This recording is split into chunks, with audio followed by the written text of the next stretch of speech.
चलिए स्टार्ट करें। क्या पढ़े थे हम लोग? हमारा जो टॉपिक था बायो वाले सेक्शन में ह्यूमन सर्कुलेटरी सिस्टम्स, और ह्यूमन सर्कुलेटरी सिस्टम्स में ह्यूमन सर्कुलेटरी सिस्टम,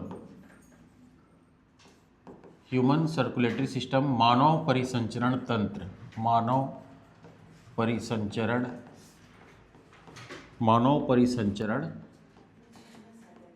तंत्र। अच्छा, आप नहीं आए है ना। मानव परिसंचरण तंत्र, मानव परिसंचरण तंत्र के अंतर्गत क्या पढ़ेंगे हम लोग? Blood circulation, circulatory systems. और उसमें दो चीज़ मैं बताया था, ह्यूमन सर्कुलेटरी सिस्टम्स में दो चीज़ हमको देखना है, ब्लड सर्कुलेटरी सिस्टम, है ना, रक्त परिसंचरण तंत्र। कौन सा? रक्त परिसंचरण तंत्र, रक्त परिसंचरण तंत्र। और दूसरा क्या था? लिम्फ। दूसरा क्या था? लिम्फ, मतलब लसिका, लसिका परिसंचरण तंत्र। ब्लड के बारे में जनरली सब जानते हैं, लसिका हम बहुत कम सुनते हैं। अचानक बोला जाएगा कि लसिका हमारे शरीर में बहती, तो हमको समझ नहीं आता कि वास्तव में लसिका क्या होता है। मैं डिटेल्स बताया था, लसिका कुछ नहीं, एक ब्लड ही है जो टिश्यूज और जो ब्लड कैपिलरीज होता है उसके बीच में क्या हो जाता है, वो लीकेज होकर आके चला जाता है। ठीक है, जैसे लसिका, ये है हमारा ब्लड कैपिलरीज है, ये कैपिलरीज है मान के चलिए, और ये है हमारा क्या, आर्टरीज या वेंस, जो भी मान लीजिए, जहाँ से भी लीकेज हो। यहाँ से ब्लड फ्लो हो रहा है, ब्लड यहाँ से लीकेज होकर बाहर निकल गया। ठीक, ब्लड लीकेज होकर के क्या हो गया, बाहर। विसरण विधि के द्वारा कम दबाव और अधिक दबाव के कारण, दाब में अंतर के कारण ब्लड इस नलिका से या आर्टरीज से या कैपिलरीज से निकलकर कहाँ चली जाती है? टिश्यू। ये आपका टिश्यू है मान लीजिए, ये हमारा टिश्यू है और ये टिश्यू है। टिश्यू के अंदर नस गई है, आपका आर्टरीज गया हुआ है, और यहाँ कैपिलरीज है। तो ये जो ब्लड होता है ये लीकेज होकर यहाँ से कुछ मात्रा निकल के यहाँ पर जमा होने लगता है, जो खाली स्थान दिख रहा है। ठीक, इस लीकेज हुए ब्लड में आपका WBC, आपके बहुत सारे विटामिन्स, आपके बहुत सारे मिनरल्स, ये सारे चीज़ रहते हैं, लेकिन RBC नहीं रहता। बहुत ही कम मात्रा में RBC रहता है। ठीक है, RBC जिसमें क्या, हीमोग्लोबिन, हीमोग्लोबिन में अधिक मात्रा में पाया जाता है, और हीमोग्लोबिन के अंदर क्या पाया जाता है? आयरन पाया जाता है प्रचुर मात्रा में। ठीक है, तो ये जो ब्लड यहाँ पर छन के आया है, सॉरी लीकेज होकर के आया है विसरण विधि के द्वारा, इसी को हम क्या बोलते हैं? लिम्फ बोलते हैं। लिम्फ या क्या बोला जाता है? लसिका बोला जाता है। ठीक है, इसमें प्लाज्मा, ब्लड प्लाज्मा, हमारे शरीर के आर्टरीज वेन्स के अंदर जो प्लाज्मा, जनरली मैंने दो चीज़ बताया था, प्लाज्मा और क्या, फॉर्म्ड एलिमेंट, प्लाज्मा और फॉर्म्ड एलिमेंट। ठीक है, ब्लड दो प्रकार का बताया था, प्लाज्मा और फॉर्म्ड एलिमेंट। तो उसमें उसकी कुछ मात्रा लीकेज होकर आती है, जिसमें WBC, विटामिन और मिनरल्स रहता है। इसी को क्या बोला जाता है? लसिका। और हमारे शरीर की सबसे बड़ी लिम्फ या लसिका किसको बोला जाता है? प्लीहा। किसको बोला जाता है? प्लीहा को बोला जाता है। ठीक है, आया समझ में? दूसरा चीज, एक चीज और मैंने बताया था कि आर्टरीज की दीवार कैसी होगी? मोटी होगी, ऐसे आपको मिलेगा। ठीक, ये पूरा कवर्ड है मान के चलिए ऐसा। ये देखिए, ये पतली नली दिखाई दे रही है, जहां से क्या हो जाएगा, ब्लड प्रवेश करेगा, जहां से ब्लड क्या करेगा, प्रवेश करेगा, और यहां से ऐसे निकल जाएगा। ये काफी लेयर मोटा दिखाई दे रहा है आपको। ये क्या है? आर्टरीज है। आर्टरीज जिसको हम क्या बोलते हैं? धमनी। जिसको हम क्या बोलते हैं? धमनी। और सीरा, सीरा की यदि हम बात करें, इसकी सीरा, तो सीरा कैसे रहेगा? इसका जो लेयर है पतला है, लेकिन ये मोटा है, नलिका बड़ा है, इसमें ज़्यादा ब्लड फ्लो होगा और इसमें कम ब्लड फ्लो होगा। नली पतली है तो आर्टरीज या धमनी में ब्लड कम फ्लो होता है, लेकिन प्रेशर से फ्लो होता है। क्या होगा? प्रेशर से फ्लो होगा। जबकि इसमें ज़्यादा ब्लड फ्लो होगा, ज़्यादा बड़ा है उसका डायमीटर, ज़्यादा बड़ा रहेगा तो धीरे धीरे जाएगा, वो प्रेशर की जरूरत ही नहीं पड़ेगी इसमें। ठीक है, क्लियर है चीज़? तो ये है आपका सीरा, धमनी, और ये क्या है? सीरा है। ठीक है। आर्टरीज में ऑक्सीजन शुद्ध या ऑक्सीजनेटेड ब्लड, ऑक्सीजनेटेड ब्लड जिसको बोला जाता है, ऑक्सीजन युक्त ब्लड जिसको हम शुद्ध रक्त बोलते हैं, जिसको हम क्या बोलते हैं, शुद्ध रक्त बोला जाता है, शुद्ध रक्त फ्लो होता है। ठीक है। आपका सीरा में डीऑक्सीजनेटेड ब्लड या अशुद्ध रक्त फ्लो होता है। कौन सा? अशुद्ध रक्त फ्लो होता है, डीऑक्सीजनेटेड। जैसे मान लो कार्बन डाइऑक्साइड मिला हुआ है आपका, NH2CO NH2, अमोनिया मिला हुआ है या यूरिया मिला हुआ है, जो नाइट्रोजिनस वेस्ट है वो हमारे उस ब्लड के साथ, जिस ब्लड के साथ जाते हैं वो किस में जाता है, सीरा में जाता है। ठीक। अब दो चीज़ आया है, ये सारी चीज़ें क्या है, ब्लड वेजल्स हैं, जिसको हम क्या बोलते हैं, रक्त वाहिकाएं, रक्त वाहिकाएं। और इसी रक्त वाहिकाओं में आपका क्या आता है, आर्टरीज, दूसरा आता है आपका वेन्स, सीरा को हम क्या बोलते हैं, वेन्स, और एक चीज़ और आता है कैपिलरीज, कैपिलरीज। ये मैं पिछले क्लास में पढ़ा चुका हूँ, आप लोग जैसे लोग कुछ लोग नहीं आए थे इसलिए मैं रिवाइज कर दे रहा हूँ इसको हल्का से। ठीक है, समझ में आ रहा है? तो ये आर्टरीज समझ में आ गया, वेन समझ में आ गया। आर्टरीज के बारे में कुछ पॉइंट और यदि हम जाने कि इसकी मोटाई मोटा होता है, ये इसकी परत मोटी होती है, लेकिन नलिका छोटी होती है। नलिका क्या हो जाएगी, छोटी होती है। प्रेशर से इसमें ब्लड फ्लो होता है, प्रेशर से ब्लड फ्लो होगा, और इसमें प्रेशर सहने की क्षमता होती है, क्योंकि हमको पता है कि हमारे आर्टरीज में फुल प्रेशर से जैसे ही हार्ट पंप करता है, फुल प्रेशर से आर्टरीज के माध्यम से ऑक्सीजन हमारे बॉडी के हर ऑर्गन्स में जाता है, इसलिए इसकी मोटा बना रहता है ताकि वो फटे मत। ठीक। उसके बाद क्या होता है, क्या बताया, मोटी होगी, परत मोटी होगी, है ना, और नलिका क्या होगी, नलिका छोटी, नलिका छोटी। हाई प्रेशर सहने की क्षमता, हाई प्रेशर सहने की क्या होती है, क्षमता होती है। ठीक। जबकि वेन्स में क्या होता है, जस्ट इसका अपोजिट होता है, वेन्स की नलिका बड़ी होती है जबकि परत पतली होती है। दूसरा चीज, आपका जो ये वेन्स है, इस वेन्स में ऐसे वॉल्व्स बने होते हैं, वॉल्व, ऐसे वॉल्व बने होंगे। ठीक। यहाँ से ऐसे, इधर से ऐसे निकलेगा, देखिए ऐसे वॉल्व रहते हैं अंदर वेन्स के अंदर। ठीक। वेन्स के अंदर जो वॉल्व होता है उसका रीज़न ये है कि इसमें अशुद्ध रक्त बह रही है, CO2 वाली रक्त बह रही है। ठीक। तो ये जो ब्लड आगे फ्लो हो रहा है वो बेक ना हो, हमारा अशुद्ध रक्त ब्लेक ना हो, फिर से हमारे आर्गन्स पे चला ना जाए करके यहाँ पर वॉल्व रहता है, ये फ्लो, रिटर्न फ्लो होने नहीं देता। ये जो वॉल्व होता है रिटर्न फ्लो होने नहीं देता है। ठीक है। और उस दिन मैं बताया था, यदि मान लीजिए ये काम करना बंद कर दिया आपका वॉल्व, तो आपका जो ब्लड है धीरे धीरे यहीं पर रुकने लगता है, यहीं पर जमा होने लगता है, रिटर्न होके यहाँ पर जमा होने लगेगा। मान लो ठीक से फ्लो नहीं हो पाया, और यहाँ से फिर लीकेज होके इस लेयर के अंदर चला जाता है, इधर आ जाता है ब्लड। और जैसे ही ब्लड यहाँ पर आएगा, जमा होगा, चूँकि अशुद्ध रक्त यहाँ पर जमा हो रहा है जो हमारे बॉडी के लिए अच्छा नहीं है, और इसी के कारण से हमारे पैरों में देखना मोटी मोटी नसें मुड़ी हुई दिखाई देती है, जिसको वेरिकोज वेन कहते हैं। क्या बोला जाता है इसको, वेरिकोज वेन, वेरिकोज वेन कहा जाता है। ठीक। ऑक्सीजन का फ्लो, ब्लड का फ्लो, जैसे हमारा पैर है, अशुद्ध रक्त हमारे पैर से होते हुए कहाँ तक आएगा, हार्ट तक आएगा, हार्ट फिर उसको पंप करके कहाँ भेजेगा, लंग्स तक भेजेगा, लंग्स से फिर हमारे नोज से वो बाहर निकल आएगा। तो सोचिए, अशुद्ध रक्त हमारे नीचे से आ रहा है, ऊपर से भी आ रहा है, ऐसे हार्ट तक।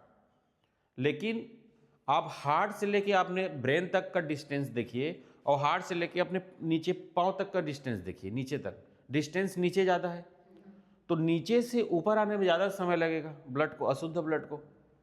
और उसमें नीचे से ऊपर आने में दो फैक्टर काम करता है, एक तो ग्रेविटी काम करेगा, आपको ग्रेविटी नीचे लगेगा जबकि वो फ्लो होकर ऊपर आ रहा है, इसी कारण से उसमें बॉल्ब लगा रहता है ताकि नीचे ग्रेविटी के कारण भी ना जा पाए।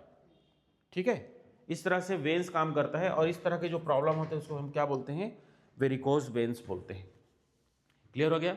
एक चीज़ और समझ लीजिए, जो मैंने बताया था आपको, कैपिलरीज किसको बोलते हैं। देखिए, ये आपका क्या है, वेन से मान की आर्टरीज है, ये क्या है, आर्टरीज। आर्टरीज जैसे ही आर्गन के पास पहुंचता है वो कई पार्ट में ब्रेक हो जाता है, कई पार्ट में क्या हो जाएगा, ब्रेक हो जाएगा। ठीक, मान लीजिए यहां पर हमारा क्या है, किडनी मान लो आप, ठीक, ऐसा किडनी है, ठीक है, क्लियर है। ये पूरा ऐसे जाल बिछा हुआ है किडनी का, किडनी के ऊपर किसका, आर्टरीज का, ठीक। दूसरा यहीं से फिर क्या हो जाएगा, ये हो जाएगा आपका वेन्स। इधर क्या है, आर्टरीज, ये क्या है, वेन्स, ठीक। ये है एट्रियोल्स, आर्ट्रियोल्स, ठीक। ये क्या है, वेन्यूल, वेन्यूल है ना। ये है आपका धमनी, ये है आपका धमनिका। जैसे ही जाल आपको दिखाई दे रहा है, धमनी की ब्रांच में बटा है धमनिका। ये है आपका सिरा, ये क्या है, और सिरिका, सिरिकाएं, सिरिका या सिरिकाएं, ठीक। अब इधर से हमारा कौन सा ब्लड आ रहा है, ऑक्सीजन, शुद्ध ब्लड आ रहा है, ऑक्सीजन आ रहा है। और यहाँ पर क्या है, किडनी है। हर पार्ट में धमनी और सिरा, धमनिका और सिरा ऐसे करके गुच्छा बना के उसके पास लेयर बना के रहता है। ऑक्सीजन यहाँ तक आया, अलग अलग ब्रांच में बॉडी के हर पार्ट, जो भी ऑर्गन से हर तरफ जाके फैले रहेगा वो। अब ऑक्सीजन यहाँ पर आया, ऑक्सीजन यहाँ आने के बाद यहाँ पर मुक्त हो गया। हमारे बॉडी के हर ऑर्गन के अंदर में सेल है, कोशिका है, और कोशिका के अंदर क्या होता है, माइटोकॉन्ड्रिया। माइटोकॉन्ड्रिया एनर्जी प्रोड्यूस करता है। ऑक्सीजन यहाँ तक आया और सेल के अंदर जो ग्लूकोज है, जो कार्बोहाइड्रेट और ग्लूकोज है, उसका ऑक्सीकरण होगा।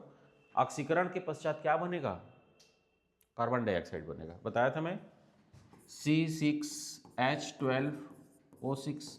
ये जो ऑक्सीजन आया है, ऑक्सीजन यहाँ पर आएगा, ये कहाँ पर है, सेल के अंदर, हमारे किडनी के अंदर जो सेल है वहाँ पर मौजूद है। C6O2 क्या बनता है यहाँ पे, 6CO2 plus 6H2O plus ATP बनेगा, ATP बनेगा। ये जो कार्बन डाइऑक्साइड प्रोड्यूस हुआ है, यहीं पर कार्बन डाइऑक्साइड बनता है। ऑक्सीजन तो यूज हो गया किसको, ऑक्सीकरण में, बना क्या, कार्बन डाइऑक्साइड और पानी और ऊर्जा बना। उस सेल के अंदर क्या बना, ऊर्जा, ऊर्जा का यूज करेगा वो। अब ये जो कार्बन डाइऑक्साइड है, इसको, ये जो आपका वेन्यूल है, सिरिकाएं, उसके अंदर चला जाता है वो, ठीक है। इसके अंदर चला गया, सिरिकाओं के अंदर, और वेन्स के माध्यम से, वेन्स के माध्यम से फिर ये चला जाता है आगे। तो धमनी और सिरा, धमनिकाएं और सिरा एक दूसरे से ज्वाइंट होते हैं, और यहीं पर ये जो आपकी कैपिलरीज है, धमनिका और आर्ट्रियोल्स जहां पर मिल रहा है, एट्रियोल्स और वेन्यूल्स जहां पर मिल रहा है, यहीं पर गैसों का एक्सचेंज होता है। गैस का क्या होता है, एक्सचेंज होता है। गैसों का विनिमय कहां पर होता है, धमनिकाओं एवं सिरिकाओं के पास, जहां दोनों ज्वाइंट होते हैं वहां पर गैसों का विनिमय होता है। क्लियर है। अब कार्बन डाइऑक्साइड कहां पहुंचेगा, उसको कहां लेके जाएगा, हार्ट पे जाएगा ना। ये सीधा हार्ट से रिलेटेड है, ठीक। हार्ट पे आया, हार्ट इसको फिर पंप करके कहाँ भेज देता है, लंग्स के पास। कहाँ भेजेगा, लंग्स के पास। लंग्स से फिर ये हमारे बाहर वातावरण में आ जाता है नोज के माध्यम, जिसे रेस्पिरेटरी सिस्टम में हमने देखा था। क्लियर हुआ। ये मेन बेसिक फंडामेंटल चीज़ें हैं इस सर्कुलेटरी सिस्टम्स में। क्लियर है यहाँ तक, ठीक है। चलिए, इतना हम लोग देख चुके थे। उसके बाद फिर स्टार्ट किए थे ब्लड्स के बारे में। Blood, clear. चलिए हेडिंग डालेंगे ब्लड। ब्लड में दो चीज़ें हैं, इसके पहले भी क्लासेस में हम लोगों ने पढ़ा था, उसमें बार बार ये चीज़ आ रहा था। ब्लड में पाया जाता है प्लाज्मा। ब्लड में क्या पाया जाता है, प्लाज्मा पाया जाता है। कितना परसेंट, 55% प्लाज्मा पाया जाता है, और 45% पाया जाता है क्या, ब्लड फॉर्म्ड, क्या पाया जाएगा, फॉर्म्ड एलिमेंट। कितना परसेंट पाया जाएगा, 45%। ये है आपका 45%, ठीक। फॉर्म्ड एलिमेंट के अंतर्गत आपको मिलेगा क्या, आरबीसी, WBC और क्या मिलेगा, प्लेटलेट्स। ठीक। ब्लड सेल की सबसे छोटी इकाई, रक्त कोशिका की सबसे छोटी इकाई प्लेटलेट्स। रक्त कोशिका की सबसे छोटी इकाई क्या, प्लेटलेट्स। प्लाज्मा, RBC, WBC और प्लेटलेट्स में से सबसे छोटी इकाई कौन है, प्लेटलेट्स है। क्लियर है यहाँ तक। प्लाज्मा में 90% पानी पाया जाता है, 90% क्या रहता है, वाटर। यदि इसका आप कलर देखें तो रंगहीन रहता है, रंगहीन पीला, रंगहीन कलर होता है, लेकिन हल्का पीला रहेगा, हल्का सा पीला, रंगहीन हल्का पीला, रंगहीन या हल्का पीला। प्लाज्मा हल्का किस कलर में रहेगा, पीले कलर में रहेगा। ठीक है। प्लाज्मा में 90% पानी है। इसमें पाया जाता है प्रोटीन। क्या पाया जाएगा, प्रोटीन। प्रोटीन पाया जाता है। कितना परसेंट प्रोटीन पाया, 6 से 8%, 6 से 8% प्रोटीन पाया जाता है। तीसरा number, other elements. Other element में, अन्य वस्तु में या अदर एलिमेंट लगभग 1% पाया जाता है। कितना, 1%। इस चीज़ को मैं बार बार आपको बता रहा हूँ, जब टॉपिक आ रही लिखा रहा हूँ इसी फॉर्म पे, ताकि आपको दिमाग में बैठते जाए, लिखते जाए। ठीक, क्लियर है। अब यहाँ पर ध्यान दीजिए, हमारे ब्लड में 90% पानी पाया जाता है प्लाज्मा में, इसीलिए पूरा उसको वाटरी प्लाज्मा बोला जाता है। क्या बोला जाता है, वाटरी। पानी की मात्रा अधिक है, और पानी की मात्रा अधिक है, पानी की मात्रा अधिक है तो कलर उसको ऐसे ही कम हो जाएगा, लेस हो जाएगा, कलर लेस, रंगीन हो जाएगा, और उसमें बहुत ही कम मात्रा में प्रोटीन पाया जाता है। अब यहाँ पर इंपॉर्टेंट चीज़ ये है कि ये जो प्रोटीन है, कौन कौन से प्रोटीन पाए जाते हैं और उनका कार्य क्या क्या है, ये हमारे लिए इंपॉर्टेंट है, ध्यान देंगे। ठीक। पहला नंबर का प्रोटीन पाया जाएगा एल्ब्यूमिन। कौन सा प्रोटीन, एल्ब्यूमिन। पहला एल्ब्यूमिन, याद करते चलेंगे, एल्ब्यूमिन, एल्ब्यूमिन। दूसरा है ग्लोब्यूलिन। दूसरा प्रोटीन है ग्लोब्यूलिन, ग्लोब्यूलिन। पहला प्रोटीन क्या है, एल्ब्यूमिन। दूसरा प्रोटीन है ग्लोब्यूलिन। ठीक। तीसरा प्रकार का प्रोटीन है फाइब्रिनोजन। Fibrinogen, fibrinogen, fibrinogen. ठीक। 3 प्रकार के प्रोटीन याद रखेंगे। तीनों का काम बहुत इंपॉर्टेंट है, बहुत।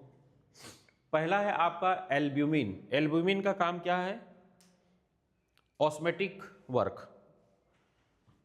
एल्ब्यूमिन जो है मैक्सिमम एग में पाया जाता है, अंडा में पाया जाता है, और इसका जो काम होगा, ऑस्मेटिक बैलेंस बना के रखता है। ऑस्मेटिक बैलेंस बनाकर रखता है, किसका, सेल का। सेल को ऑस्मेटिक बैलेंस बनाकर रखता है, इसका मतलब क्या है, सेल को ना तो ज़्यादा फूलने देता है ना सिकुड़ने देता है। ऑस्मेटिक बैलेंस मतलब वही सिकुड़ना और फैलना, सिकुड़ना और फूलना। ठीक। तो ऑस्मेटिक सेल को क्या करता है, बैलेंस बना के रखता है, अर्थात न तो फूलने देता है और न ही सिकुड़ने देता है। ऑस्मेटिक बैलेंस बनाकर रखता है, अर्थात सेल को, सेल को ना ही फूलने देता है, और ना ही उड़ने देता है, ना ही फूलने देता है और ना ही सिकुड़ने देता है।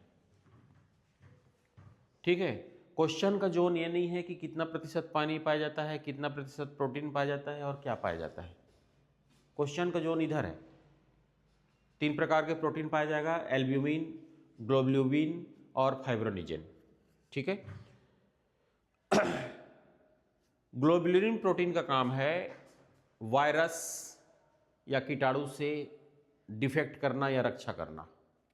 जो भी वायरस हमारे शरीर के अंदर प्रवेश करता है, ब्लड में पाए जाने वाले प्रोटीन में जो प्रोटीन पाया जाता है ग्लोब्यूलिन, वो उससे डिफेक्ट करता है या रक्षा करता है, ठीक है। माइक्रोज से क्या करता है, डिफीट करता है। यहां पर लिखेंगे माइक्रोज से डिफीट करता है, लड़ाई करता है सुरक्षा से, है ना, ठीक है। माइक्रोज के मतलब अंदर क्या आ जाएगा, ठीक, वायरस, फंगस, आपका प्रोटोजोआ, ये सारे चीजें जो हमारे शरीर के लिए घातक है, ठीक है। तीसरा सबसे इंपॉर्टेंट रोल अदा करता है फाइब्रोनिजिन, क्या चीज का बताइए, तीसरा प्रोटीन का काम क्या है, मोस्ट इंपॉर्टेंट। एल्ब्यूमिन क्या करेगा, ऑस्मेटिक बैलेंस, एक वर्ड से याद रखिए, ऑस्मेटिक बैलेंस। ऑस्मेटिक बैलेंस मतलब सेल को ना फूलने देगा ना सिकुड़ने देगा। ग्लोब्यूलिन क्या करेगा, डिफेक्ट फ्रॉम वायरस, ठीक है। तीसरा फाइब्रोनिजिन, ब्लड क्लॉटिंग, रक्त का थक्का जमाना। जैसे ही आप कट जाते हैं तो यदि ये प्रोटीन आपके शरीर में नहीं है या कम है तो ब्लड का थक्का नहीं जमेगा, ब्लड कटने वाले जगह से बहते रहेगा बहते रहेगा। समझ में आ रहा है। जैसे ही आपके पास कहीं पर कटते हैं ये प्रोटीन एक्टिव हो जाता है, वहाँ पे जाके उसके बाद लेयर बना देते हैं। मच्छरदानी की जाली देखें, वैसे ही जाली के समान ब्लड के पास जाके लेयर बना देता है वो, और वो उसको निकलने नहीं देता है ब्लड को, ठीक है। तो उस काम को कौन करता है, आपका फाइब्रोनिजिन, ब्लड क्लॉटिंग। ब्लड क्लॉटिंग का काम करता है, ब्लड क्लॉटिंग, ठीक है, ब्लड क्लॉटिंग का काम होगा, ठीक है। समझ पाए इतना, कोई डाउट है किसी को। ये ब्लड है, मान लीजिए ब्लड का बूंद है, पार्टिकल्स है, ठीक। ब्लड के अंदर कितने पार्टिकल्स हैं, प्लाज्मा, आरबीसी, डब्ल्यूबीसी, प्लेटलेट्स, ठीक। प्लाज्मा, आरबीसी, डब्ल्यूबीसी, प्लेटलेट्स, ठीक। चार चीज़ इसमें आपको दिखाई दे रहा होगा, ठीक है। अब ध्यान दीजिए, आपका ये जो रेड कलर का दिखाई दे रहा है, ठीक है, कौन सा, रेड कलर वाला, है ना, ये क्या है, आरबीसी, ठीक। आपका जो ब्लू कलर का दिखाई दे रहा है छोटा छोटा, ये है आपका प्लाज्मा। प्लाज्मा भरा हुआ है पूरा सब तरफ, देखिए। और 90% की क्या रहता है, कितना परसेंट बताया, 55%। ब्लड में 55% प्लाज्मा। वाइट कलर का जो आपको दिखाई दे रहा है ना, थोड़ा सा खतरनाक टाइप से भी दिख रहा है बाकी से, ये है डब्ल्यूसी, गुंडे की तरह, तभी तो लड़ेगा, इंसेक्ट डिफेक्ट करेगा, ठीक है। आपको जो पीले कलर का जो दिखाई दे रहा है ये क्या है, क्या बचा, प्लेटलेट्स। ये चार कंटेंट्स आपके इस ब्लड के एक छोटे से पार्टिकल के अंदर रहते हैं और सबका अलग अलग काम है, मैं बता चुका हूँ। पहला प्लाज्मा, प्लाज्मा के अंदर प्रोटीन रहता है और भी अदर एलिमेंट्स रहते हैं, ठीक है। प्रोटीन रहेगा, वो सब अपने अपने काम करते हैं ब्लड के अंदर। ब्लड सिर्फ एक बूंद और केवल एक ब्लड ही नहीं है, ब्लड के अंदर भी चार प्रकार की चीज़ें रहती हैं। क्लियर है इतना, ठीक। अदर सब्सटेंस या अदर एलिमेंट्स जो हम यहाँ पर देख रहे हैं, इसमें आपको मिलेगा ऑर्गेनिक और इनऑर्गेनिक, अदर कंपाउंड्स बोल सकते हैं, अदर एलिमेंट्स बोल सकते हैं उसको। इसमें तीन चीज़ आपको मिलेगा, इनऑर्गेनिक में और दूसरा देखेंगे ऑर्गेनिक में। इनऑर्गेनिक में मिलेगा आपको CmCbM, क्या मिलेगा, CmCbM, इसको याद कर लीजिएगा, अदर एलिमेंट में। प्लाज्मा में 90% पानी है, प्रोटीन है और अदर एलिमेंट है 1%। ये जो 1% आपको मिलेगा, उस 1% में आपको CmCb और N याद रखेंगे, क्या, CmCbN, ठीक। C for chlorine, chlorine ion, ठीक। M for magnesium ion, M for magnesium ion. C for calcium ion, C for calcium ion. B से बाइकार्बोनेट HCO3 माइनस, और N से आएगा आपका सोडियम आयन। ठीक, N से क्या आएगा? Sodium. Chlorine, magnesium, calcium, bicarbonate और आपका सोडियम, बाइकार्बोनेट सोडियम, ये अदर एलिमेंट्स के अंतर्गत आ जाते हैं। ये कुल मिला के क्या है? मिनरल्स हैं, मान के चलिए, आयन है। ठीक है। ऑर्गेनिक में आएगा आपका ग्लूकोज, फ्रक्टोज, सुक्रोज, जो भी, ये सब ऑर्गेनिक फॉर्म। हाँ, ठीक है, क्लियर है। CmCbN याद रखिए, ब्लड के प्लाज्मा में 1% जो अदर एलिमेंट्स पाया जाता है उसमें CmCbN पाया जाता है अदर एलिमेंट के रूप में। ठीक है। C for chlorine ion, M for magnesium, C for calcium, bicarbonate, HCO3 minus bicarbonate है, जैसे NaCO3 हो गया, NaHCO3 sodium bicarbonate, KHCO3 potassium bicarbonate, ये सारी चीज़ें जाएंगे। अब ये है आपका सोडियम आयन। क्लियर है यहाँ तक? ठीक है। अब इसके बाद हम जो भी ब्लड्स पढ़े हैं, ब्लड सेल्स पढ़े हैं, अब हमारा बचा है फॉर्म्ड एलिमेंट। ये प्लाज्मा के बारे में हमने समझ लिया। ठीक, प्लाज्मा के बाद आएगा आपका जो फॉर्म्ड एलिमेंट आएगा, उस फॉर्म्ड एलिमेंट में अब एक एक चीज़ को हम पढ़ेंगे। आरबीसी को पढ़ेंगे, डब्ल्यूबीसी को पढ़ेंगे, फिर प्लेटलेट्स को पढ़ेंगे। आगे बढ़े। ठीक, अगला पॉइंट है आपका फॉर्म्ड एलिमेंट। फॉर्म्ड एलिमेंट में हम क्या देखें? पहला आरबीसी। पहला क्या? आरबीसी। तो आरबीसी के आपको पता है इसका फुल फॉर्म क्या है? रेड ब्लड सेल या कर्पल्स। रेड ब्लड सेल या रेड ब्लड कर्पल्स। आपका जो आरबीसी है इसको बोला जाता है इरिथ्रोसाइट्स। क्या बोला जाता है? इरिथ्रोसाइट। इसको बोलते हैं इरिथ्रोसाइट्स। इरिथ्रोसाइट याद रखेंगे। क्या बोला जाता है आरबीसी को? इरिथ्रोसाइट्स भी बोला जाता है। आरबीसी को red blood cell, red blood corpuscles और इरिथ्रोसाइट भी बोला जाता है। ठीक, आरबीसी का काम क्या है? आरबीसी का काम क्या है? ऑक्सीजन और कार्बन डाइऑक्साइड या गैसों का परिवहन। इसका काम है आपका ऑक्सीजन और कार्बन डाइऑक्साइड का परिवहन करना। क्या करना? परिवहन करना। परिवहन करना, ऑक्सीजन और कार्बन डाइऑक्साइड का परिवहन या ट्रांसपोर्टेशन। आरबीसी में एक पिगमेंट्स पाया जाता है। आरबीसी में क्या पाया जाता है? पिगमेंट्स। आरबीसी में एक पिगमेंट्स पाया जाता है में एक पिगमेंट्स पाया जाता है, एक पिगमेंट्स HB पाया जाता है। HB पाया जाता है जिसको हम क्या बोलते हैं? हीमोग्लोबिन। क्या पाया जाता है? हीमोग्लोबिन। कहाँ पर पाया जाता है ये? आरबीसी में। और HB में, हीमोग्लोबिन में क्या पाया जाता है? आयरन। आयरन पाया जाता है। आयरन आयन पाए जाते हैं। हीमोग्लोबिन में आयरन पाया जाता है और इसी आयरन के कारण और इसी हीमोग्लोबिन पिगमेंट्स के कारण रेड ब्लड कैसे दिखाई देता है? पहले ब्लड का कलर कैसा था? मैं बताया था, याद कीजिए, बैगनी। जब उसमें आयरन मिला रहता है, आयरन मिल जाता है तो क्या कैसे बन जाता है? और रेड, चमकीला लाल। आयरन के कारण ही चमकीला लाल दिखाई देता है वो। ठीक, नेक्स्ट है आपका हमारे शरीर में जो हीमोग्लोबिन पाया जाता है वो लगभग 12 से 16 ग्राम, 12 से 16 ग्राम पर 100 ml, पर 100 ml, 12 से 16 ग्राम पर 100 ml ब्लड। एक 100 ml ब्लड में, 100 ml ब्लड में 12 से 16 ग्राम क्या पाया जाएगा? आरबीसी। 12 से 16 ग्राम क्या पाया जाएगा? आरबीसी पाया जाता है। ठीक है, 12 से 16 ग्राम क्या पाया जाएगा? आरबीसी।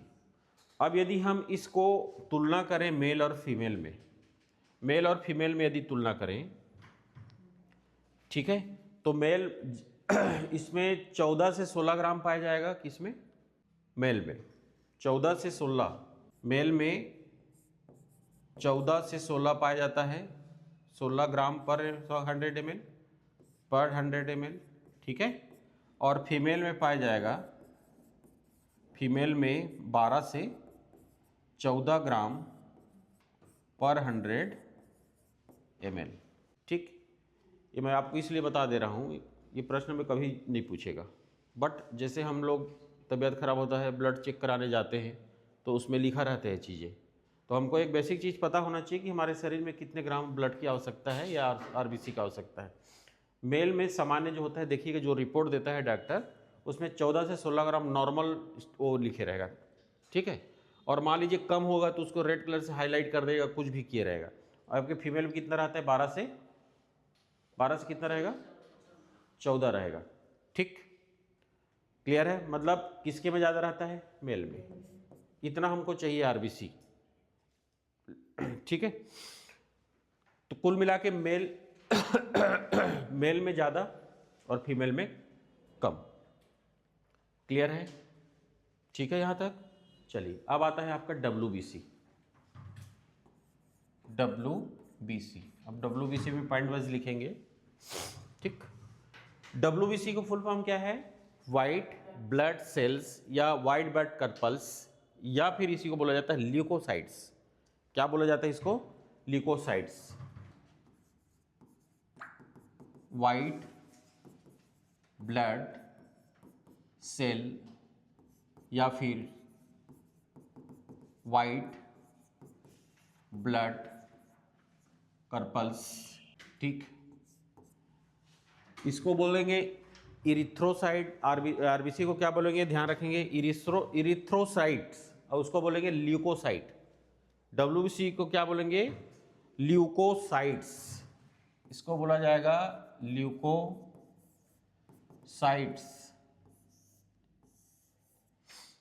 Erythrocytes, leukocytes. WBC को क्या बोलेंगे? ल्यूकोसाइट्स। क्लियर है? यदि हमारे शरीर में WBC की मात्रा बढ़ गई, अच्छा WBC का काम क्या बताया था मैं? WBC क्या करता है? हमारे बॉडी को प्रोटेक्ट करता है, वायरसों से प्रोटेक्ट करता है। और आरबीसी में भी किसका काम था? वो कौन सा प्रोटीन का था? ग्लोबुलिन, ठीक है, ठीक। क्या पाया जाएगा इसमें? ल्यूकोसाइट्स। इसे ल्यूकोसाइट्स कहते हैं। यदि हमारे बॉडी में WBC की मात्रा बढ़ गई, की मात्रा अधिक हो गई, देखो बॉडी को सुरक्षा प्रदान करने का काम कौन करता है? WBC। लेकिन यदि बढ़ गया तो हमारे लिए खतरा हो जाता, पैदा होता है। क्यों? कैसा होता है वो? क्या होता है? WBC की मात्रा यदि बढ़ गया या ल्यूकोसाइट्स की मात्रा बढ़ गया, ठीक है, उसको बोलते हैं आपका ल्यूकोमिया। WBC की मात्रा हमारे शरीर में बढ़ना ल्यूकोमिया कहलाता है। क्या कहलाता है? ल्यूकोमिया। हमारे शरीर में WBC की मात्रा का बढ़ना क्या कहलाता है? ल्यूकोमिया। क्या कहलाएगा? ल्यूकोमिया, ठीक है। और ल्यूकोमिया को हम क्या बोलते हैं? क्या बोलेंगे ल्यूकोमिया को? कौन कौन है बायो वाले? सब आर्ट्स वाले हैं, ठीक। मैथ्स वाले हैं। आपका क्या है सब्जेक्ट? आर्ट्स है ना? आप भी आर्ट्स से हैं, आप भी आर्ट्स से हैं, अच्छा साइंस, चलिए ठीक। Leukaemia that is blood cancer. क्या है ये? ब्लड कैंसर है। शरीर में WBC की मात्रा का बढ़ना ल्यूकोमिया कहलाता है, जिसको हम ब्लड कैंसर बोलते हैं। नहीं बोलते हैं ब्लड कैंसर हो गया है इसको? और जिसको ब्लड कैंसर हो गया है उसको क्या करते हैं? ब्लड चेंज करना पड़ता है, ठीक। आपके शरीर से ब्लड दो केस में बाहर निकलेगा, या तो आपका किडनी काम नहीं कर रहा है या तो आपका ब्लड कैंसर हो गया है, ठीक है। किडनी काम नहीं कर रहा है, ब्लड छन नहीं पाएगा, ब्लड छनेगा नहीं तो टॉक्सिन्स फैल जाएंगे हमारे शरीर में, है ना। ब्लड में जितने भी प्रकार के उत्सर्जी तंत्र हैं उसको निकालने का काम या छानने का काम कौन करता है? किडनी करता है। ठीक, यदि किडनी नहीं काम कर पाया तो उसको छानने हम हमारे शरीर से बाहर एक मशीन लगाते हैं जिसको डायलिसिस बोला जाता है। डायलिसिस के माध्यम से ब्लड को शुद्ध करके फिर शरीर में प्रवेश किया जाता है। 1 डेढ़ 2 3 4 महीना चलता है वो ब्लड, उसके बाद फिर से इन्फेक्टेड हो जाता है, फिर निकालते हैं, इसीलिए डायलिसिस किया जाता है। दूसरा चीज़ ब्लड कैंसर। ब्लड कैंसर के कारण भी शरीर से ब्लड को बाहर निकाला जाता है, शुद्ध रक्त फिर डाला जाता है। तो हमारे शरीर से बाहर हमें जीवित रहने के लिए 2 कारण से बाहर निकाला जाएगा, पहले तो ल्यूकोमिया और दूसरा डायलिसिस करना पड़ता है उसके लिए। क्लियर हो इतना चीज़? तो ये इंपॉर्टेंट याद रखेंगे। लाइक ल्यूकोसाइट इसी से बना है, ल्यूकोसाइट से ल्यूकोमिया बना है, ल्यूकोसाइट से ही क्या बना आपका? ल्यूकोमिया। ल्यूकोसाइट्स की अधिकता ल्यूकोमिया कहलाती है, जिसको हम बोलते हैं ब्लड कैंसर। ब्लड कैंसर बोला जाता है, जिसको हम क्या बोलते हैं? ब्लड कैंसर बोलते हैं। ठीक है। WBC is soldier of our body. हमारे शरीर का रक्षा कवच है कौन? WBC रक्षा करता है, सोल्जर सिपाही, हमारे शरीर की सिपाही। WBC को क्या बोलते हैं? Soldier, soldier of our body, हमारे शरीर की सिपाही। जितने भी प्रकार के हमारी शरीर के अंदर मान लीजिए कोई भी चीज़ें पहुंच गई, जैसे अभी कोरोना वायरस आया था, ठीक है, तो कोरोना वायरस आया था तो जो भी वायरस हमारे शरीर के अंदर प्रवेश किया उससे लड़ने का काम कौन? WBC। ठीक है। एक चीज़ ध्यान दीजिएगा, जब भी कैंसर का कुछ नॉर्म्स दिखाई देता है बॉडी में तो आप डॉक्टर के पास जाओगे तो पहला चीज़ आपका ब्लड टेस्ट कराएगा, और उस ब्लड टेस्ट में देखिए WBC की मात्रा यदि बढ़ा, ज़्यादा मात्रा में हुआ, मतलब उससे क्या हो जाता है? कैंसर के अनुमान लगाते हैं डॉक्टर ब्लड के माध्यम से भी। और उसके बाद फिर कैंसर का अलग अलग बहुत सारे मशीनरीज हैं, हाँ ठीक है, उसके अंतर्गत बायोप्सी से है पता लगाते हैं। ठीक, अगला पॉइंट लिखेंगे, fight with microbes. Soldier of our body, fight with microbes लिख लीजिए। कीमोथेरेपी किया जाता है, हाँ ठीक है, कीमोथेरेपी किया जाता है। कैंसर एक्चुअल में है क्या चीज़? अब कीमो की बात आई तो उसको भी मैं बता देता हूँ। कैंसर क्या है? नहीं वो तो ठीक है, ठीक है, सामान्य भाषा में हम कैसे समझेंगे? यदि मान लो हम 8 सब्जेक्ट के हैं, हम बायो नहीं पढ़े हैं, यदि उसको आपको कैंसर को समझाना है तो आप कैसे समझाएंगे? बोलते हैं ना जनरली कैंसर हो गया उसको, तो क्या हो गया है?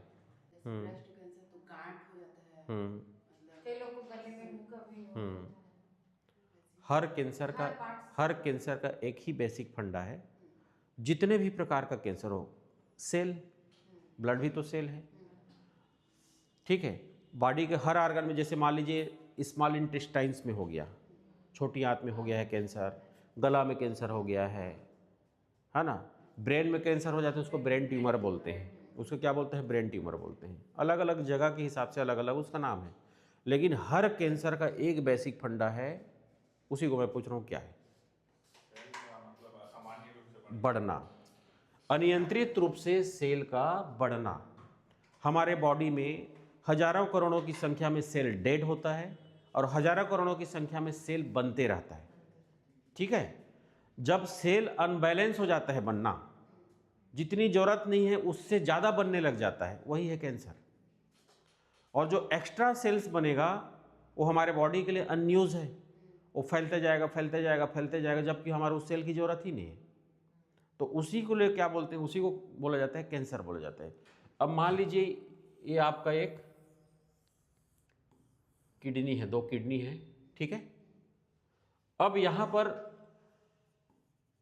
सेल का निर्माण हो रहा है, किडनी डैमेज हुआ, मान लीजिए थोड़ा सा बीच में किडनी डैमेज हो गया है, जैसे उस दिन मैं एग्जांपल बताया था स्टोन, यहाँ पर ये स्टोन है, स्टोन रखा हुआ है काफ़ी दिन से, स्टोन यहाँ पर काफ़ी दिन से इफेक्ट कर दिया, घाव बना दिया, ठीक है।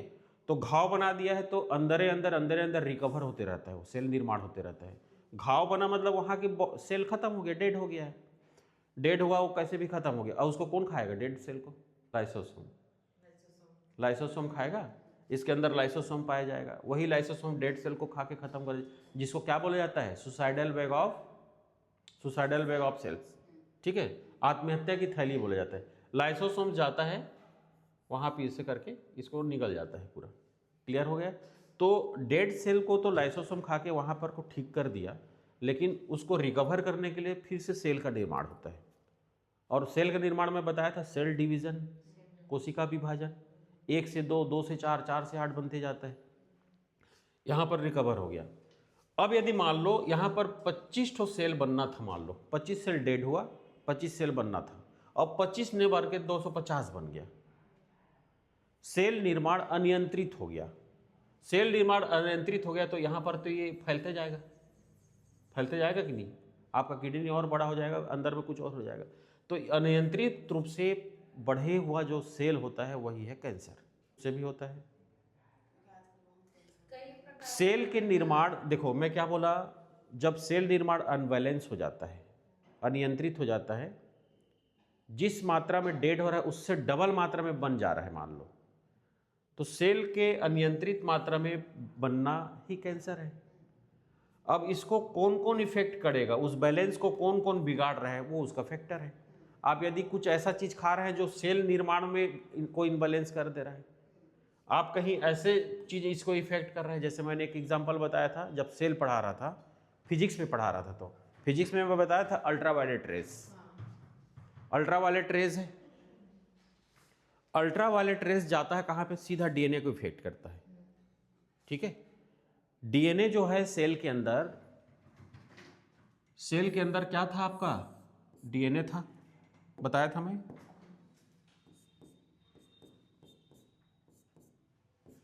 ये आपका डीएनए। अल्ट्रावायलेट रेज सीधा इसको क्या करता है, इसमें बताया था क्या, एजीसीटी, एजीसीटी बजाओ, ठीक है, एडिनोसाइन, ग्वानिन, साइटोसिन, थाइमिन, ठीक, adenosine, guanine, cytosine, thymine. DNA, RNA में एक चीज रहता है क्या इसके जगह पे, यूरासिल। आरएनए में इसके जगह पे क्या जुड़ा रहता है, यूरासिल। ये मान लीजिए AG CT triple bond, sorry इसमें डबल, AT से जुड़ेगा, ये इससे जुड़ेगा T से, और यहाँ पर रहेगा C, यहाँ पर G रहेगा, ठीक। AT से जुड़ेगा, डबल बॉन्ड से जुड़ता है, और C G से जुड़ता है, ग्वानिन से, साइटोसिन ग्वानिन से जुड़ा रहता है जो ट्रिपल बॉन्ड से जुड़ा रहता है। क्लियर है, ऐसे हमारा स्ट्रक्चर रहता है उसका डीएनए का, ठीक। तो जब अल्ट्रावायलेट रेज यहाँ पर प्रवेश करती है आपके बॉडी और आपकी बॉडी से सेल के अंदर, तो इसको ब्रेक कर देता है। जो एडेनिन और A से T जुड़ा है, G से C जुड़ा है, उस बॉन्ड को ब्रेक कर देता है। समझ में आ रहा है, उस बॉन्ड को ब्रेक कर देगा तो जो आपका स्ट्रेंथ पाया जाता है, स्ट्रेंथ, डबल स्ट्रेंथ को बोला था मैं, द्विकुंडलित डीएनए क्या होता है, द्विकुंडलित होता है, उसको ब्रेक कर देता है। अब डीएनए ही डिस्ट्रॉय हो गया है तो आपका सेल कैसे हो जाएगा, वो भी अनियंत्रित हो जाएगा। इसके साथ आके खुद इधर जुड़ेगा, ए के साथ जी जुड़ जाएगा, वो अनबैलेंस हो जाता है वो। अब जब अनबैलेंस बोला बनता है तो फिर से उसको रिकवर करना है, सही जगह पर जाना है, तो अनियंत्रित रूप से सेल का निर्माण होते रहता है। समझ में आ रहा है, ठीक। तो अनियंत्रित रूप से कहीं पर भी सेल का निर्माण होना क्या होता है, आपका कैंसर कहलाता है, ठीक। और अनबैलेंस करने का काम बहुत सारा चीज है। अल्ट्रावायलेट रेज जो बोला जाता है, अल्ट्रावायलेट पराबैंगनी किरणें कैंसर का कारण होता है। पेय पदार्थ, कोल्ड ड्रिंक्स, कोको कोला, दुनियादारी ऐसा मत पीजिए, उससे भी कैंसर होता है। प्लास्टिक के चीज़ों में गर्म चीज़ रख के मत खाइए, जैसे चाय मत पीजिए, उससे भी कैंसर होता है। बहुत सारे चीज़ इफेक्ट है, वो इफेक्ट करेंगे। अनबैलेंस का काम, सेल के बनने का या उसको अनबैलेंस बनाने का काम बहुत सारे फैक्टर हैं, वो सारे चीज़ करते हैं। सेल निर्माण में परिवर्तन होता है, वृद्धि होती है, उसी को हम कैंसर बोलते हैं, ठीक है। आए समझ में इतना, ठीक। अब आता है आपका तीसरा चीज़, क्या, प्लेटलेट्स। तीसरा हमने क्या देखा, प्लेटलेट्स। तीसरा देखेंगे प्लेटलेट्स। प्लेटलेट्स क्या होगा, इसको बोला जाता है थ्रोम्बोसाइट्स। थ्रोम्बोसाइट्स, प्लेटलेट्स को क्या बोलते हैं, थ्रोम्बोसाइट्स। पहला आरबीसी को क्या, इरिथ्रोसाइट्स। डब्ल्यूबीसी क्या, ल्यूकोसाइट्स। ल्यूकोसाइट से याद रखेंगे ल्यूकोमिया। ल्यूकोसाइट से क्या होता है, ल्यूकोमिया होता है, ठीक है, ल्यूकोमिया। प्लेटलेट्स को क्या बोलेंगे, थ्रोम्बोसाइट्स बोलेंगे, क्या बोलेंगे? थ्रोम्बोसाइट्स। हमारे शरीर में लगभग 1.5 से लेके 3.5 लाख पर mm² mm³ तक 3.50 लाख पर mm³। क्या मतलब हुआ इसका? एक घन मिलीमीटर में लगभग 1.5 लाख से लेके 3.5 लाख तक प्लेटलेट्स होता है। समझ में आ रहा है? आप सोच लीजिए कितना छोटा सा है वो। 1 मिलीमीटर लंबा, 1 मिलीमीटर चौड़ा और 1 मिलीमीटर ऊंचाई वाला जो एक पात्र है, मान के चलिए कुछ भी चीज है ना, इसके अंदर 1.5 लाख से लेके 3.5 लाख प्लेटलेट्स होते हैं। ठीक है। और यदि मान लीजिए हमारे शरीर में 1 लाख से कम प्लेटलेट्स हुआ, 1 लाख से कम प्लेटलेट्स हुआ तो आपको डेंगू और चिकुनगुनिया हो गया है। फिर प्लेटलेट्स की कमी के कारण डेंगू और चिकुनगुनिया जब होता है तो तुरंत डॉक्टर ब्लड टेस्ट करवाता है और ब्लड टेस्ट में इसी चीज को देखता है कि कितना ब्लड है उसमें, प्लेटलेट्स कितना है। ठीक है। डेंगू और चिकुनगुनिया का जो होता है वायरस होता है वो सीधा सीधा प्लेटलेट्स को डैमेज करता है। किसको डैमेज करेगा? प्लेटलेट्स को। तो इसीलिए डॉक्टर देखता है कि प्लेटलेट्स में कितनी कमी आ रही है। संख्या, डेंगू के वायरस की संख्या बढ़ती जा रही है तो प्लेटलेट्स और डाउन होते जाएगा। और एक निश्चित समय के बाद मान लीजिए 1 लाख से कम, इसी को देखता है 1 लाख से यदि कम हुआ तो आपको डेंगू या फिर चिकनगुनिया हुआ है, चिकनगुनिया बीमारी हुआ है। नहीं, वो अलग चीज़ है वो। हाँ, चिकनगुनिया अलग है, चिकन पॉक्स अलग हो जाता है। बीमारी जब पढ़ेंगे तो सब चीज़ क्लियर होगा आपको। ठीक है। ठीक है। उसी से रिलेटेड है। सीधा सीधा ब्लड में क्या है, प्लेटलेट्स की कमी हो जाती है। ये दोनों वही चीज़ करता है। क्लियर है इतना? ठीक है। प्लेटलेट्स क्या करता है, काम क्या है इसका? इसका भी काम थक्का जमाना, रक्त का थक्का, ब्लड क्लॉटिंग का काम ये करता है। रक्त का थक्का, ब्लड क्लॉटिंग। ब्लड क्लॉटिंग का काम ये करता है, तो उसको भी मैं बताया था ब्लड क्लॉटिंग का काम करता है कौन? फाइब्रिनोजन। वो फाइब्रिनोजन प्रोटीन है। ब्लड का थक्का जमाने का काम कौन करता है? प्लेटलेट्स। प्लेटलेट्स एकदम लेयर बन जाएगा और उस लेयर के ऊपर थ्रोम्बोजिन आगे मच्छरदानी की तरह उसको लपेट देता है। तो दोनों का रोल होता है उसमें। तो रक्त का थक्का जमाने में, ब्लड क्लॉटिंग में प्लेटलेट्स, और आपका थ्रोम्बोजिन प्रोटीन्स जो किस में पाया जाता है? आरबीसी में। आरबीसी में पाया जाता है, प्लाज्मा में पाया जाता है। ठीक है। क्लियर है इतना? ब्लड क्लॉटिंग में और भी कई चीज़ लोग सहयोग करते हैं। जैसे आपको बताया है, आपको यदि क्वेश्चन में दिया है ब्लड क्लॉटिंग का काम, पहला क्या बताया मैं? फाइब्रोनिजन। दूसरा हो गया प्लेटलेट्स। प्लेटलेट्स भी काम कर रहे हैं रक्त के थक्का जमाने में, फाइब्रोनिजन भी काम कर रहा है। विटामिन के, क्या? विटामिन के भी काम कर रहा है। विटामिन के अलावा कैल्शियम भी कभी काम आता है। क्या? Ca++, calcium. ठीक है। इसीलिए बोला जाता है विटामिन युक्त, विटामिन प्रोटीन, है ना, मिनरल्स युक्त खाना, सब्जी भाजी हमको खाना चाहिए। ठीक। पालक में क्या पाया जाता है? आयरन। यदि आयरन आपके प्रचुर मात्रा में खाएंगे तो आपका ब्लड बनेगा। वही बोलते हैं, है ना, पालक खाओ ब्लड बनेगा, लाल भाजी खाओ ब्लड बनेगा। बोलते हैं कि नहीं बोलते हैं? अनार और ब्लड। तो उससे क्या होता है? आयरन। और आयरन किसको जरूरत है? हीमोग्लोबिन को। हीमोग्लोबिन की जरूरत है आयरन। आयरन किस में प्रचुर मात्रा है? हीमोग्लोबिन में। यदि आपके शरीर में आयरन की मात्रा कम हो रही है, मतलब हीमोग्लोबिन कम हो रही है, और हीमोग्लोबिन कम हो रही है इसका मतलब है आरबीसी कम हो रहा है। आरबीसी कम हो रहा है मतलब ब्लड फिर क्या? कमजोर हो जाएंगे शरीर। ठीक है। तो इस तरह से है ब्लड का। तो ये तीनों चीज हम लोगों ने क्लियर देख, आरबीसी, डब्ल्यूबीसी और प्लेटलेट्स। क्लियर है? ठीक है। टाइम हो गया आज तो, कितना टाइम हो गया? कम हो जाता है। बीमारी वाला सेक्शन जब आएगा ना तो उसमें हर बीमारी को अलग अलग उसका रीज़न क्या है, उपाय के कारण क्या है, बचाव के कारण क्या है, सब चीज़ को पढ़ेंगे और किस कारण से ऐसा होता है उसको भी देखेंगे।